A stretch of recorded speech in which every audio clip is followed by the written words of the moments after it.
Praise lord. ప్రియమైన దేవుని బిడ్డలారా, కీర్తనల గ్రంథము 139వ అధ్యాయము 2వ వచనం.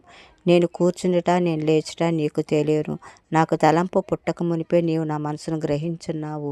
నీవు నేను ఏ శోధనలో ఉన్నామో దేవునికి తప్పకుండా తెలుసు. ఆయన కనుదృష్టి నుండి ఎవరూ తప్పించుకోలేరు.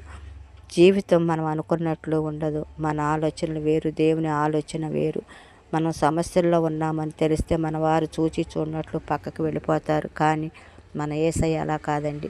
మన సమస్యలను చూసి అక్కడే నిలబడిపోతారు. ఎప్పుడు నా బిడ్డ నన్ను పిలుస్తుంది, నేను వెళ్ళి ఆ సమస్యల నుంచి విడిపించాలి అని ఎదురు చూస్తూ ఉంటారండి. మనకు ఉన్న కష్టాలు, సమస్యలు మనుషులకు చెప్పుకుంటే నిన్ను చులకన భావంతో చూస్తారు.